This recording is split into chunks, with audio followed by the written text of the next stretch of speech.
when we are born. We are given an identity, be it starting from our name to our family name, our community, our nationality, religion, ethnicity, culture, etc. And then every day of our life, we struggle to lose this identity to become a part of the others or to create an identity of our own. Every belief that has been there since ages is wonderful and has its own cheerleaders. But what's important now is to think whether this belief system is serving me for better still. So, like everyone else, when I grew up as an inquisitive teenager, I found out that there are so many things different than what I already knew. So many things I could learn from others, like other religion, other culture, other ways of life, and my parents were supportive enough to allow me to discover new horizons, and in the process, I discovered greater belongingness to this society, to humanity, to my fellow brothers and sisters from all over the world. I enjoy embracing different concepts of living life and the freedom to accept and practice what works for me best at the moment. We are born with a free mind and as 100% perfect individuals. But as we grow up, we clutter our minds with thought processes and beliefs from our surrounding, which keeps narrowing our true potential. Neuroscience shows that if the mother feels helpless during her pregnancy, the child acquires it and it is born with the feeling of helplessness deep inside, which can affect its further experiences in life unknowingly. Now, all of us have traveled in an aeroplane, so the pilot flies the plane and he does not fly it all the time. He sets it into an autopilot mode where the direction, speed, and everything is preset and the plane moves accordingly. Compare this with our lives now. The pilot is us, the plane is our life, and the autopilot is the subconscious mind. All of us know that we have a body, mind, spirit. And mind is made up of the conscious and the subconscious or the unconscious. All the activities that we have to think and do, that we are doing very consciously.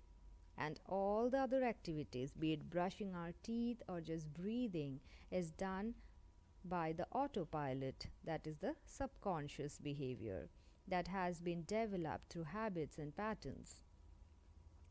We do not think and breathe, and we also breathe when we are asleep. That shows that the subconscious mind never sleeps. Studies show that we are operating majority of our time through our autopilot. Conscious mind occupies just 5% of our daily activities and just 1% of the whole time. Now let us understand what is this huge subconscious made of? It is just a big storehouse. It stores all the experiences, belief systems, patterns, acquired knowledge, fear, concept about love, money, relationship, etc. So basically, we are always operating from our programs. We are programmed to do something. We are what we are programmed to be.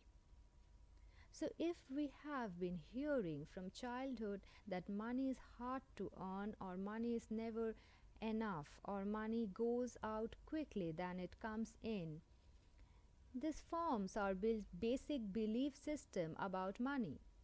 And then we struggle all our life for abundance and prosperity.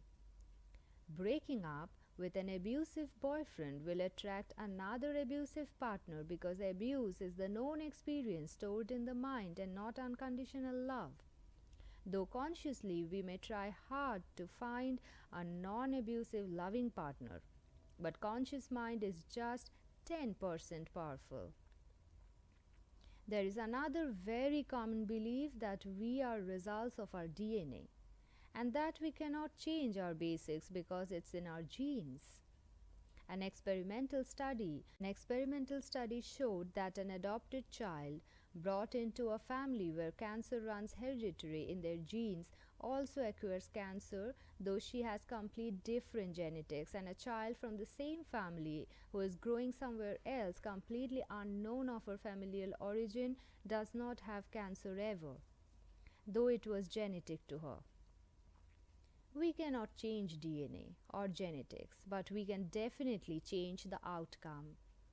The same DNA can produce thousands of different results depending on the environment that it's exposed to.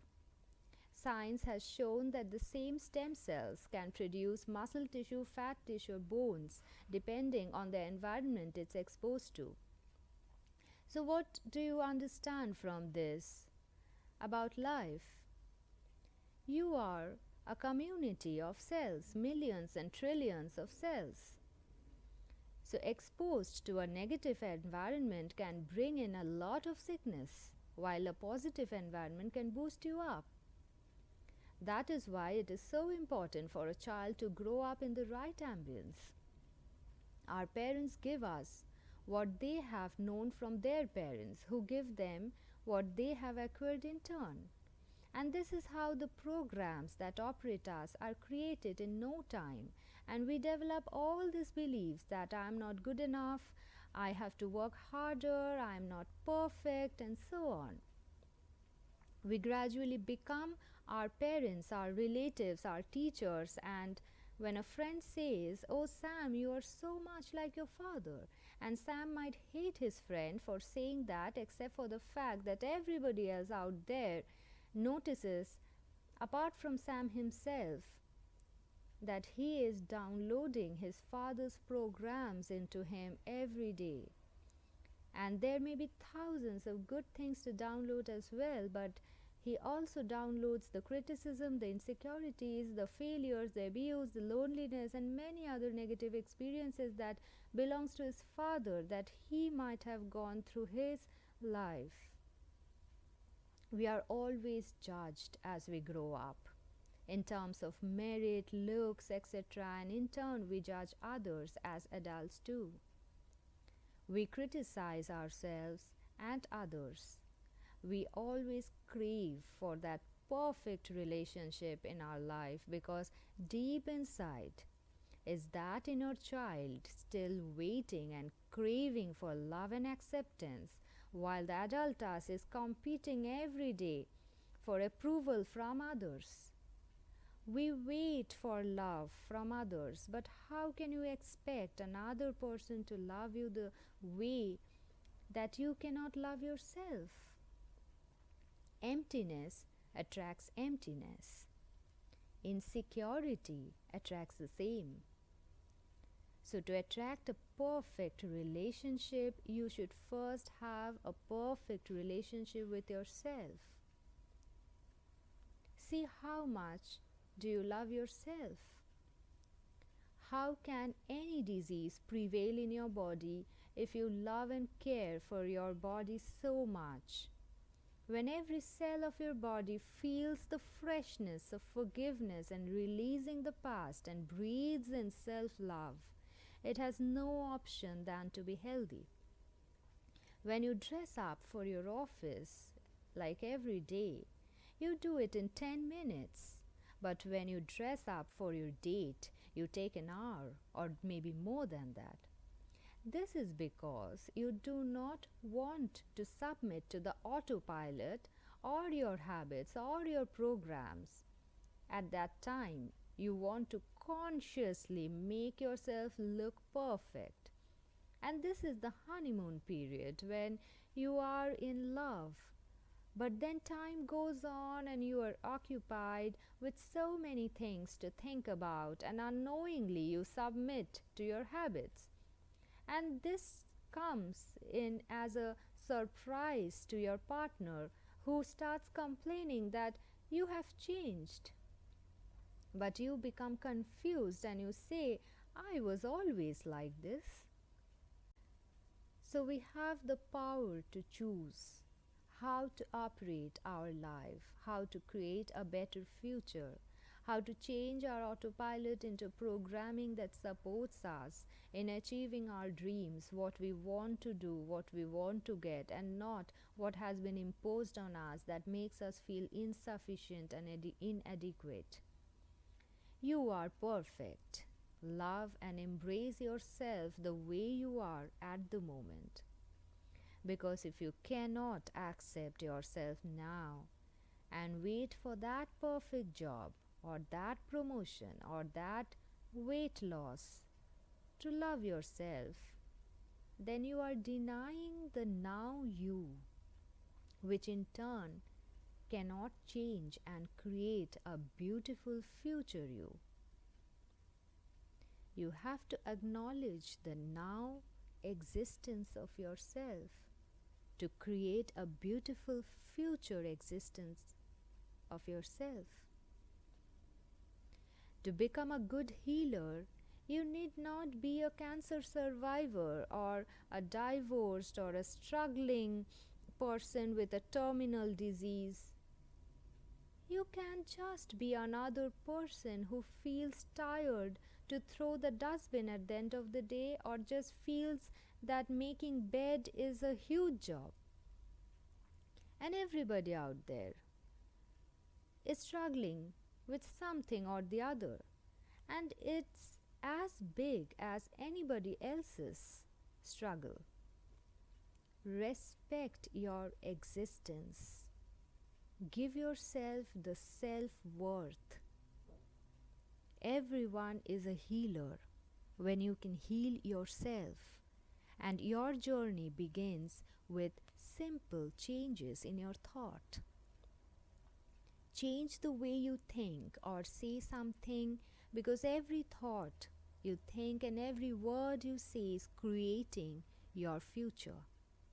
So let us affirm, I am grateful to the universe for this wonderful life it has given me, where life supports me, health and abundance and prosperity naturally flow through me. And I always operate from love, attracting other beings of love around me. Simple affirmations and positive thoughts can change your life. And for those who have worked with affirmations and complained back that they don't work, well, affirmations don't work itself is an affirmation, and that's a very negative approach. Affirmations are not magic. It cannot change your life overnight. It is a seed that you plant in the soil, and with the right amount of the fertility of the soil, with the right placement of the seed and watering it every day and taking care of it and nurturing it, this will grow into a blossoming plant in the near future. So changing your life starts with simple affirmations. And when you practice it every day, it starts changing your belief system. It starts changing your concepts about love, relationship, money. You start operating from love instead of fear. And this is just the beginning.